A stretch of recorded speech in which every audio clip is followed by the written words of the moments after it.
I want to make sure that my lips are moistened. I want to make sure that my vocal cords are lubricated, okay? Because I don't want anything to get in the way of how I am about to be knee deep, knee deep in Ikechi's dusty, musty, basic, brokey, weirdo, awkward, ugly, fake Zulu wearing glasses.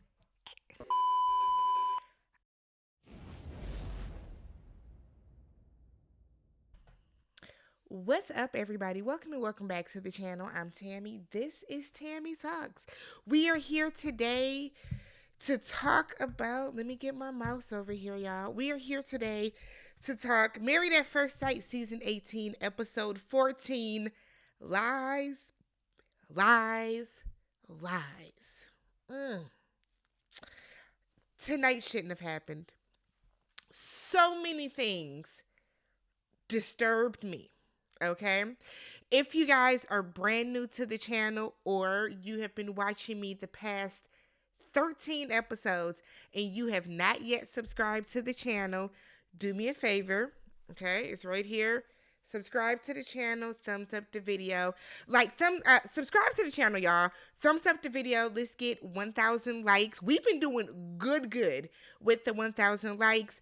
Let's get some subs. Let's get the subs going. Y'all are rocking and rolling with me. I truly appreciate everybody that is subscribed to the channel, that, does they big one when it comes to me.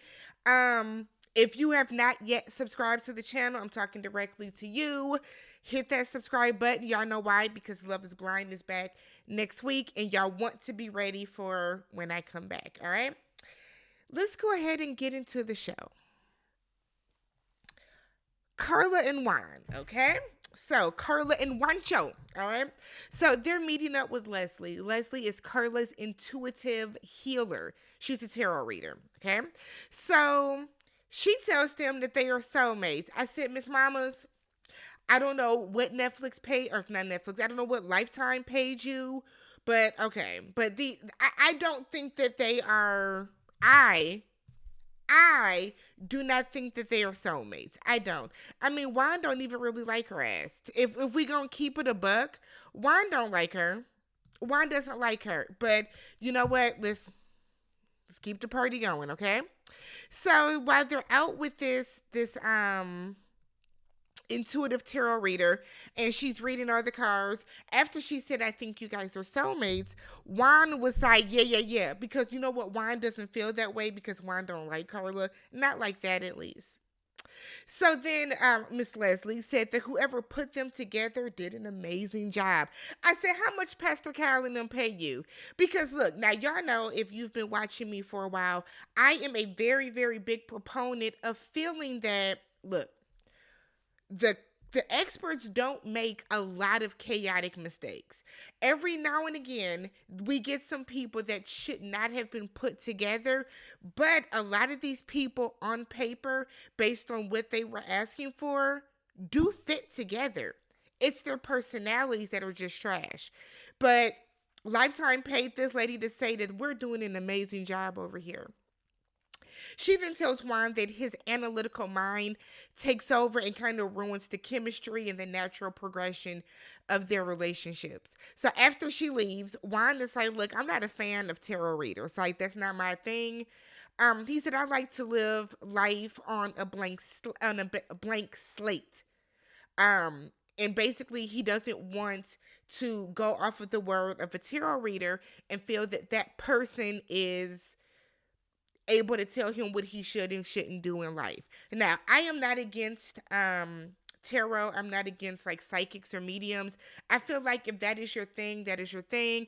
I know that there are people that don't like, astrology. I feel like I'm a Libra through and through. Libra sun, I'm a Scorpio moon, I'm an Aquarius rising. When I read and did the research on myself, I said, goddamn. But do I think that completely encompasses my personality? I don't. You know what I mean? Like, y'all hear me all the time. I talk about my Libra scale and how I like to see both sides of every situation, and Libras are very indecisive and all that type of stuff. But do I look at a zodiac description? Do I look at like my horoscope and I'm like, okay, this is me exactly to the T? No. So I see what Juan is saying, but I feel like Juan came across extremely rude in the scene to Carla. He does not respect Carla's hobbies, opinions, her way of thinking. He doesn't. And that's just really unfortunate, and it's kind of shitty. If we gonna call a spade, it's shitty, right? So we get to Tom and Camille. So they are cooking together, and they're talking about what's gonna happen after decision day. So Camille wants to know, look, are we gonna move in together right away? Are we gonna like go back to our places? Like, what are we gonna do? They both have leases at their respective homes, so they have to try to sort that out, which is always the problem on this show. Always, always, always. So Camille is kind of like brainstorming, talking through this, whereas what is his name? Tom doesn't really seem to have an opinion one way or another. So Camille feels a way about this, and she's like, she just kind of wishes that he would take more of a lead on the decisions after decision day. Here's the thing, Camille. Tom is not that guy, okay? He is not that guy that is gonna like put his foot down and lead and spring into action. And I feel like at this point, you know, y'all have been together for what, 6-7 weeks at this point. You know that about him. So stop expecting something out of somebody that you know they're not gonna give, right? I understand Camille wants a man that's gonna come in and take lead for her and take charge, so she doesn't have to do it herself. But he is not that guy. And you know he's not that guy. So if you feel that that is too taxing for you and you don't like that, then don't be with him. But to complain about this is silly because, Camille, let's be real. You're not exactly giving a bunch of suggestions and shit like that yourself. So shut the fuck up. She gets on my nerves with all this complaining all the damn time. You sitting up here complaining about him not taking the lead. You're not really taking the lead either. Y'all are both talking in circles. Damn. So then we get these ignorant ass people here. Emmett, that's no shade to you, girl. Y'all just got me real frustrated. So Emmett meets up with Dr. Pia. Okay. So Dr. Pia said, where is your husband? Emmett said, I don't know. Shit, girl, you probably know better than I do. Was he on the call time sheet? Because Emmett doesn't know. She said there has been no communication whatsoever.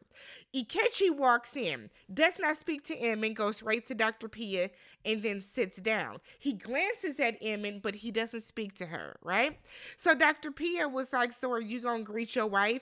And Ikechi was like, I was going to after I greeted you. You should have came in and greeted your wife first. That's what you should have done, but whatever. So then we get this awkward back and forth about how he doesn't greet her and this and that, whatever. And Ikechi is like, this is awkward. I was gonna greet her. And he's being very condescending to Dr. Pia because he knows he wasn't gonna greet Emmett. He knows he was not going to say anything to her. Like, he's just such a fucking coward to me. Because stand in your shit. If you weren't gonna come in and talk to her, then say I wasn't gonna speak to her. It's like, be real about it. I don't understand this. Like, you don't look good on TV anyways. You wrote that fake ass pamphlet that nobody's buying, that's being trashed on Amazon. Letters to the Women That I Hate. $9.99 for the paperback. $12.99 for the hard copy, $5.99 for the Kindle. For $24.99, he will come and call you a stupid ass aggressive bitch to your face. God forbid you have an air fryer in your house, he'll knock that shit off the counter for an extra $2.99 because he's broke and he needs the money. So, Dr. Pia brings up the fact that they didn't move back in together. She was like, what's tea? What happened? Last time we talked, y'all were going to. Ikechi said, well, we both just agreed that we weren't going to move in together. It just wasn't the best move. Said that, we hadn't spoke because we were each just busy this weekend doing stuff. Dr. P said, y'all phones don't work? And Ikechi was like, no. They work. I just decided to use this weekend to center myself with solitude and safety. Here's the thing, that's perfectly well and fine. If you wanted to run back home to your mama and cry in her bosom about how your wife is so mean and she has so much money and I'm a brokey, if that's what you felt that you needed to do to center yourself and to kumbaya yourself and all that stuff, fine. Fine, but then don't tell Emin that you're gonna text her because she didn't ask you to. You you suggested that. That was on you. So Emin was like, "Well, that wasn't communicated to me. Emin, I really need you to just sit back and let a thing be a thing, girl." Right? So Ikechi said that he doesn't communicate because things get misconstrued and thrown back into his face. So Emin doesn't know what he's talking about. Emin, yes, you do. Yes, you do. Yes, you do. You know what he's talking about. You know what he's talking about. So, because at this point, it's both of y'all, right? It's both. It's both of y'all. It's like 90% Ikechi, but Emma, you do have a 10% up in there, sis. So Ikechi said that he feels that their conversations don't progress. He said that she always wants to bring things back up after they have already moved on from it. Now, I told y'all I was on Ikechi's side. There was kind of no need when they met back up at the apartment for MM to want to go backwards in that moment, y'all first meeting back.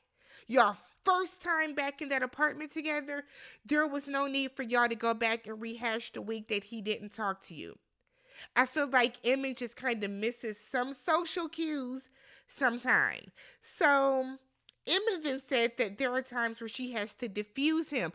Ikechi said, no, actually, you amplify things. Ikechi, you amplify things. You always raise your voice first. You always do that. Them eyes get all big and wide behind them glasses. That's you. You do that. It's not her. You amplify every situation. And I think Ikechi considers her maybe raising her voice amplifying. That's not what amplifying the situation is. You're a teacher, you should know this. You're an author, right? Words mean things. Words mean things.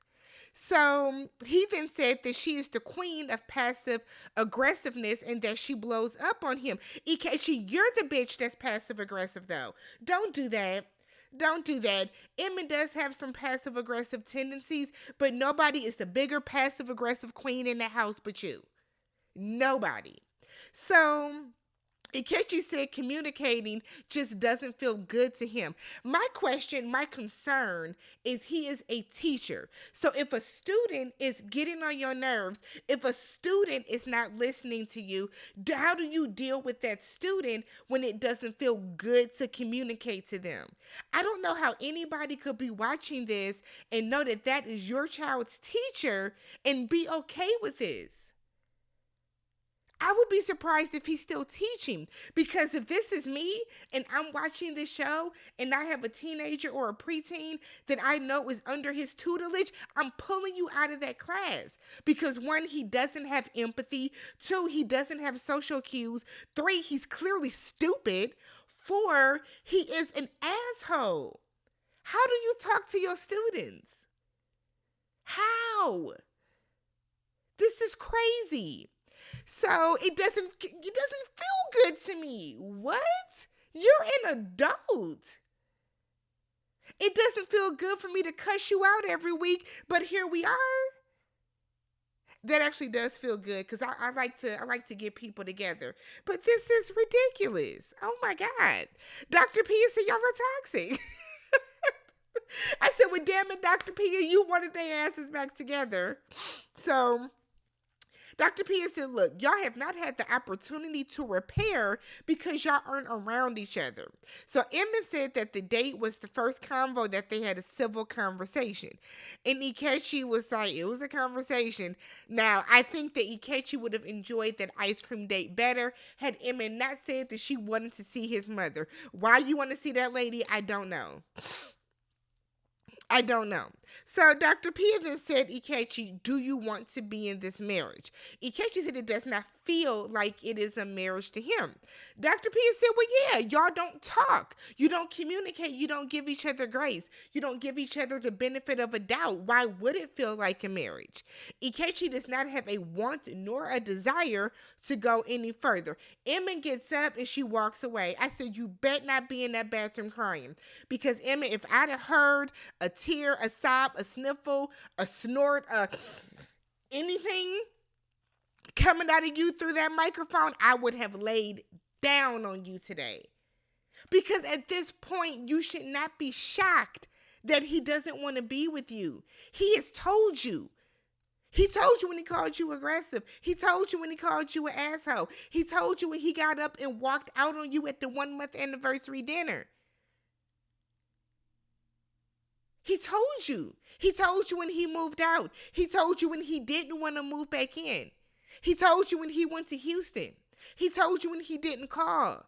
He has told you over and over and over he don't want to be with you. And I don't know why you are scratching and clawing, good timing, trying to be with this man. I don't get it. What's tea? Like, this doesn't make sense. It's not a good look. So Emin, when she's in the bathroom, Dr. P is like, why you think she emotional? And Ikechi said, well, this marriage is not going the way either one of us imagined. And, I'm upset by it, so I know she's upset by it. I said, yeah, okay. So Emin comes back, so she had to get herself together. And she said that she came into this process with the intention of wanting to make things work. She has learned a lot about herself, a lot about what she likes, what she enjoys, what she does not like, what she does not enjoy in a relationship. Dr. P said, look, at this point, I don't want y'all to force something that is not healthy, but I also don't want y'all to walk away from something that's good. So, do you guys think that there is anything worth salvaging? Would you like to, proceed? Emin said, yes, indeed. Okay. Shall I proceed? Emin is ready. Okay. She wants to continue the marriage. And I said, oh my God. Because what? So Ikechi clearly wanted to say no, but he said that he is trying to put down one thing in order to pick up the other. And Dr. P said, yeah, put down your pride and pick up this marriage. So she leaves them to it because, she did what she was supposed to for the hour. And they get outside and Ikechi was like, you want to go play video games? Emin said, yeah. He's like, I'm about to go whoop your ass. And they go on a video game date. I said, what? And she's arm in arm with him. I said, what? So then Emin is in her confessional saying she is a married woman until she is not married anymore. Girl, whatever. At this point, whatever happens, happens. Okay? So we get Madison and Alan. Lady of the night, Madison comes home at 3:40 in the morning. You don't want to be called a hooker. Don't keep hooker hours. Why are you coming in the house at 3:45? Why?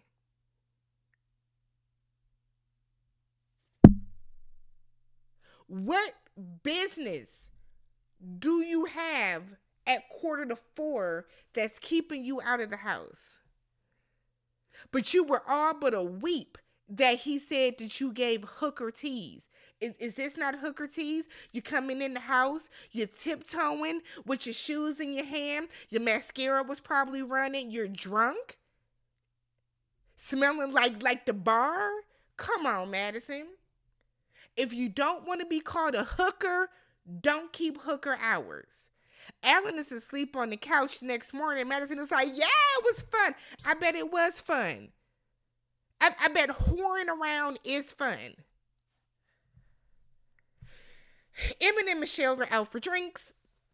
Michelle tells Emin that David's cousin threw him under the bus and said it wasn't me. Okay. David texted Michelle that he wants to clear the air. Let's meet up. Can you stay up a little later tonight? I want to talk to you so we can get all this together. And Michelle was like, I guess. So Michelle said that she's spiraling because she thinks it's Madison. I think it's Madison too. And I think that Madison keeps her narrow ass outside that house, up in David's apartment, or they're at some Davis, maybe they in David's basement. I don't know. But that hooker Madison is the one that is causing you to do all this. And Madison is I almost called her a word I can't say on YouTube. Let's keep going. So Michelle thinks that David sent that text to Madison when they were out, and he saw her and was like, oh, this is meant for her. So Michelle then is like, but I don't think Madison would go for David. I think this is David going for Madison. No, Madison would go for David, and she is. Y'all were in my comments saying that David and Madison are, I guess, dating now. They've been spotted in Chicago. Y'all don't have me drive on down to Chicago. What part of town y'all see them in? I'll drive down there this weekend and check it out for y'all. I'll go do some investigative journalism. So tells Michelle that Ikechi doesn't want to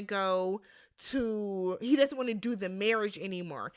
said, but girl, he's not done. He flip-floppy. We went to the arcade. Then you get your face cracked, because I don't know why your positivity, let me get in frame, why your positivity is so up here when it comes to when it comes to Ikechi. So she said Ikechi was happy at the arcade. He even told me, text me when you get home. I said, okay, what happened after that? Girl, if he was really into the marriage with you, he'd have came home with you. Okay? said that cutting out of the marriage early is cowardly. No, it's smart. It's smart, but fine. So Madison and Alan meet up with Dr. Pia. Madison said, we have good days and bad days. I said, do y'all? Madison said that when they have a miscommunication, it takes her a while to get over it, and she doesn't want to be around him. So I like to go out and have a drink. So here's the thing. Now, Madison, you are the one giving little baby lick now. Now you're giving lush. Okay? Because, do you drink every night? Every night, Madison? And I'm not talking, at the house having a glass of wine. Like, Madison is going out of the house to the bar. So Alan said, well, it's interesting because when you're home, you go to bed around 9:30. But when you're out, you come home after 2. And it's about 2 to 3 times a week. Dr. Pia said, are you out 3 times a week? Yeah, she's whoring around town, Dr. Pia. That's what she's doing, being the hooker that she cried about being called. So Alan said, well, the past couple nights, it's been about 2 to 3 times. We get a montage of her coming home 3 days in a row after 2 a.m. So then Madison goes on to say, well, partying is just a part of my lifestyle. It is what it is. That is not what a married woman does. That's what a hooker does. A hooker, a party girl, a whore stays out till 2 or 3 and 4 o'clock in the morning because ain't nothing open that time of night but legs. So Madison then gives a fake apology about going out so much after Alan said, well, look, I've been having dreams of her cheating on me because she is cheating on you. So all the dreams that she's been having, or other dreams that you've been having, Alan, about her cheating on you, it's because she is. That's your intuition telling you, get away from that hooker. So David and Michelle meet up, and Michelle stayed up a little later after, David got off work. David comes in and was like, how are you? Michelle was like, tired. Petty boots. So David was like, look, I'm going to be real with you. That text wasn't meant for you. It was for another woman named Tiffany. I said, oh, girl, not another woman, David. Now, who's Tiffany? What happened to Roxy and what was them other people you was talking to? What happened to all them women? When did Tiffany enter the chat? So Michelle was like, how do I know that is the truth? David was like, we were talking for a week. She sent me a picture. And if you don't believe it, that's on you. No. David, you don't get to have an attitude about this. And that's what is confusing for me. That's what I can't wrap my head around. David is clearly in the wrong. No matter how some of y'all want to sit in the comments and say that I get why David did it. Y'all are condoning cheating, right? Because if you understand why this man would cheat, you condone it. Because I don't understand why he would do it. I don't think he gets a pass for doing it. I don't think he's well within his rights for doing it. I'm concerned for some of y'all spouses. The way that y'all are like, well, she was rude to him, so he did what he had to do. That's not how life works. That's not how adults handle things. What's wrong? Like, is everybody okay? Oh my God. So David wants them to move past this to enjoy couples retreat. Yeah, okay. Michelle said it's been lies, lies, lies. I said, I know that's right. Now, Michelle, if you was a real one, you did Candy, the lies, the lies. You didn't do that, though. You didn't get into it like I wanted you to, but that's okay. So, Michelle is like, why didn't you just be honest about the fact that you felt however you felt? David did not know how to be honest about the fact that she was hurting his feelings. So he then said, I didn't even know that you wanted the marriage until now. Michelle said, look, I thought you were a good guy. I said, if you thought he was a good guy, you wouldn't have been treating him like shit. But okay. So David said, I am a good guy and I have been all in on this marriage. Me and Michelle was like, no. If you were all in on this marriage, you wouldn't have been buying Stephanie and Brenda and Letitia and all these other women. You wouldn't have been buying them coffee and hitting up Roxy and doing all this other type of stuff with these women. If you were a good guy and you were all in on the marriage, you wouldn't have been doing any of this, David. So save the drama for your mama, save them tears for them bears. Shut the fuck up with all this lying. I don't understand this. We are adults. What are you lying for? It makes no sense to lie. That's what I don't get. Put your dick on the table and stand on it. I text somebody else. But you can't have an attitude when you're in the wrong. Life doesn't work that way. That's not how this should go. So David was like, so who else you been talking to? And he was like, nobody, just Tiffany. I didn't know that. Michelle tells him going to be with Tiffany. I don't want to be with Tiffany. I wanted the marriage to work. No, you didn't. You didn't want the marriage to work because you were wanting to start something with Tiffany. If you wanted the marriage to work, Tiffany wouldn't have been in the equation or in your phone. Talk about you met her last week. What? Shut up, David. So David feels that, even if I did change everything about myself and my lifestyle and I got the promotion and I did all this other stuff, you wouldn't even still like me. No, she wouldn't. And you know that. So you could have said that you wanted a divorce a while ago. I was with Michelle. Now, you said that you said that my honesty was attractive. You said my honesty was sexy. David was like, no, it is. Michelle said, no, it's not, because you then sat up in that meeting with Pastor Cal and said that my honesty was hurting your feelings. So which one is it? So then David he's on the ropes. Okay. He's losing the argument. Help. He can't take it. So then David punches her. What's it called? Uppercuts her, and it's like, well, it took you a week to even ask me about it. If you really care, you would have asked me about it a couple days ago. I said, David, what are we talking about? It doesn't matter when she brought it up. You still lied.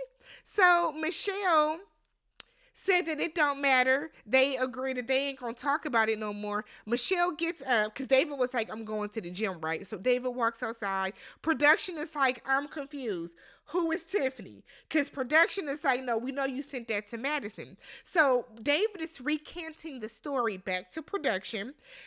Michelle is up in there packing. Michelle walks through them, walks in, and she's in the elevator just, I said, Michelle. Michelle said, I'm going home. I ain't got time for this. So that was that. Thomas and Camille meet up with Pastor Cal. They haven't had any concrete plans set in place for after decision day. They live on opposite sides of the city, so they have decided we'll spend a week here, then we'll spend a week there, kind of alternating their living arrangements, their apartments. And they were like, both of their apartments are so small that they both couldn't fit, which y'all living in boxes. What? Okay. So Tom is open to leasing or subleasing his apartment, and Camille is like, that makes me feel so much more secure that he is taking the lead. Camille, why didn't you offer to sublease yours? I just kind of feel like this is a conversation that shouldn't just be Thomas leading. Y'all both can discuss this, but so we then see Juan. He meets up with one of his friends to tell his friend that, we did tantric yoga and all this spiritual, holistic stuff that Carla likes is too much for him. He was like the sage and the crystals and all that stuff that she likes doing, the sound baths. That's too much for him. He said, I like to be grounded, okay? And he said, I'm not going to go to a card person to find out what I should and should not do in my life. The way he said it came off very rude and disrespectful. You can feel the way that you feel. But the way that he said it was disrespectful. Madison and Alan go to a stylist. She wants to get him dressed. Why are we wasting our time with this, Madison? You're not going to stay with him, so we're not going to talk about this scene. We're not going to waste time. Alan looks, I think dress how you want to dress. That's how I feel about it. But I just feel like Madison is putting on airs and is starting to piss me off a little bit. We then find out that, oh God, before that, Thomas and Camille go on this fondue date. Camille feels that if they stay in separate apartments, it will be hard for them to get back to where they are. Yes, it will. Chicago is a big city. If y'all are living on opposite sides of the city and y'all aren't seeing each other, yeah, because it's going to become, I don't want to drive through the traffic to have to get over to your side of town. I know what it's going to be with y'all. She feels a way that he does not have much of an opinion on whether they live together or not. Give some opinions yourself.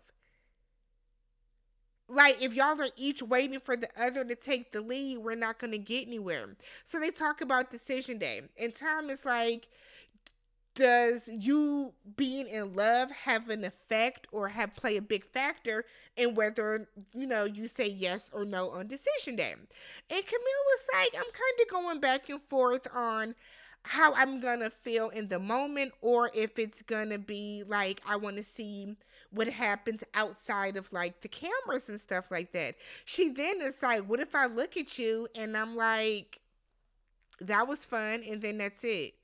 And I feel like Camilla's just trying to be about the situation. Girl, shut up. We then find out that Alan is getting Invisalign because Madison fancies a nice set of teeth. He wants to impress her. Do not get Invisalign to impress somebody else. Get Invisalign because you got them damn canines that are sticking out that you should have got corrected, Alan. Okay? Carla says she needs to pack her sage and her crystals because it's going to be a lot of different energy, and Juan is looking like, okay. Juan goes and shaves his beard and shit off, whatever. David decides that he's going to go to the couples retreat, and nobody knows he's coming. Madison does. Stop playing with us. Madison knows you're coming. So Emmett and Michelle are driving up together, okay? Michelle's in the car. She said that David is stuck on the timeline on how Michelle brought up the text. Michelle said, look, I want the full story, but I feel like I'm at the point now that even if I know the full story, I don't even know if I'm going to believe it. So, yeah. I feel like maybe Michelle did let her guard down and she started to like David a little bit. But I think a bigger part of this is that Michelle is just disrespected, or she feels disrespected at the fact that he would just lie to her. And if that is what Michelle is holding on to, I have no problem with that. Don't lie to my face. Don't play me like I'm a fool and like I'm stupid. Play with somebody else, okay? So they get there, and Alan is telling Emmett the only way to have fun is without certain participants here. I said, ooh, Alan does not like Ikechi at all. So Michelle then tells the group that David confessed to texting other women, and Madison always smirks and laughs about this. It's like, damn, girl, you ain't got no poker face? I guess. Michelle then said that if he shows up, she's ready for some answers. And then Madison clears her throat because she knows he's coming. He probably texted her, I'm on the way, babe. See you later, boo. Okay? So Thomas and Camille show up a little late. Oh, what's his name? David get there and it's awkward, whatever. Why he got on yellow sweatpants, whatever. So Thomas and Camille get there. They're a little late, but Alan is cooking a delectable dinner for everybody. So he was like, let me get my scrimps going. I said, Alan, please. Alan is who Camille really wants, right? So they're all sitting down, they're having dinner. It's a vibe. We're having fun. We're talking. We're mingling. A good time is had by all. And then we get like y'all know the music from Friday Debo when you hear the bike creaking and everybody was like, ugh, Ikechi yamp ass come, right? So he comes in, he's being a creeper, standing against the wall, talking about I can't eat the food. I got a shellfish allergy. They didn't cook nothing for you, which is why they cooked shellfish. They didn't plan on you being there. So, okay. So he comes, taps Emmett on the shoulder. Can I talk to you real quick? I said, this about to be some bullshit here. So he comes in now. He walked in with a green folder. You don't even have a manila folder? Where'd you get a green folder from? Childish. So he sets down the folder and it's like, can you sign these divorce papers? Emmett says, sure. So she opens it and she's like, this is page 1. This is page 1 of 4. Where are the other 4 pages? And he was like, but can't you just sign this? She said, no, because this is a legal document. So I need all 4 pages. He was like, but this is just a formality. No smart person with common sense is going to sign a page that says 1 of 4 and the other 3 pages aren't present. So he wants her to just sign just anywhere on the damn paper. Nigga, what? What are you teaching the youth? What? So Emmett was like, no, bring me all 4 pages and I will give you your divorce, baby. You ain't got to ask me twice. So now he's embarrassed and he's like, just sign it. Nigga, no. Because I just said, how many times I got to tell you no? Do you remember you told me that no means no? No means no. I'm not going to blindly sign a document without my lawyer. You could be trying to take half of her money. You could be trying to take her air fryer for all we know. You like it so bad. So no.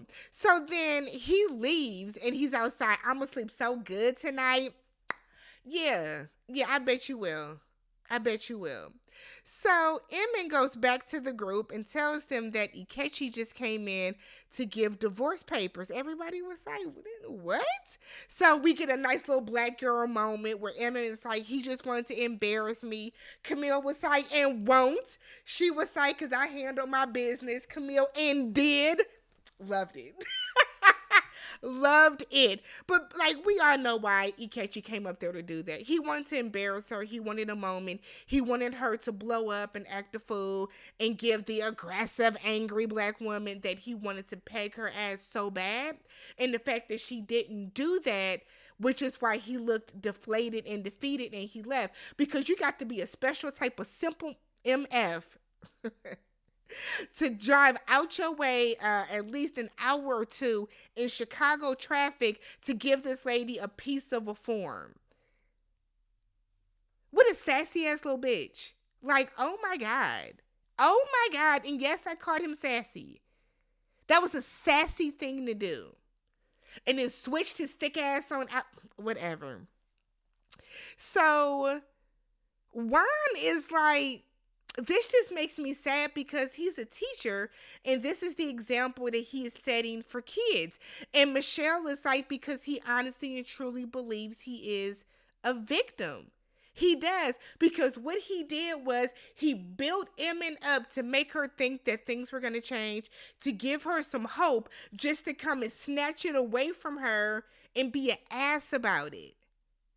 I don't like, you know how some people on here, they always, even if they're like the villain, they always end up with somebody. I do not see Ikechi coming out on the upswing of this at all. You have behaved horrifically. So David So they then go around and they talk about how's everybody doing. Juan and Carla, we don't care. So David was like, David has tried very, very hard. He said he accidentally sent a text message for another girl to his wife. He apologizes to everybody for lying to their face about it. He said, but look, I was not getting the attention that I thought I would be getting in my marriage. So Michelle is like, look, he lied to my face for several days, and the only reason that he is even doing this apology or being truthful about this is because he got caught in his lie because I called Denise. That's it. So then Thomas is like, okay, look, so is it because you care about the marriage? Or are you upset that he lied? And Michelle was like, all of the above, because, okay, let me be truthful. I had a slow start, but I was starting to let my guard down and I was starting to be more open. And then he does this and now my walls are, back up. Michelle does admit that she was off to a very, very slow start, right? Girl, you get half a point from that. Because don't wait until the 11th hour to admit your own wrongs, right? So she was like, but I feel like David is blaming me. And I feel like David is blaming her too. If you felt that Michelle was moving too slow, if you felt that Michelle was mean to you, if you felt that Michelle was hurting your feelings, that still does not give you license to look outside of your relationship. It doesn't. It just doesn't. So David was like, I didn't blame you, but you never asked about my day. You never did anything. You weren't supportive. We didn't talk. We didn't hang out. You made it very clear you didn't F with me. You made it very, very clear that you did not F with me. So he was like, so as a result of that, we haven't even kissed since the wedding. So Michelle asked Alan and Madison, have y'all kissed since the wedding? And Alan was like, well, no. Are you texting other women, Alan? And he was like, no. So then David was like, no, we not going to do that. No, yes, we are going to do that because that makes sense. Juan and Carla haven't kissed since the wedding either. Not that I can remember. Juan's not texting other women. So Michelle, it's like, no, what's wrong? What's wrong with the conversation? Madison pipes up and it's like, no, I don't want to talk about this anymore. What's it to you, Shelly? Why don't you want to talk about this anymore? Madison, why would this be upsetting you? Because you don't want to see your babe? You don't want babe to get embarrassed the way that he is? Or are you scared that your truth is going to come out? In Madison, I'm going to have my foot so firm on your neck next week. Just wait. Just you wait. So then Madison suddenly gets up from the table talking about, I'm getting ready to go pack my bags so I can go home and get the fuck on then, Madison. Because I don't understand why you even have a problem with this line of questioning unless you are the woman that was supposed to receive the text message. Camille's not bothered. Carla's not bothered.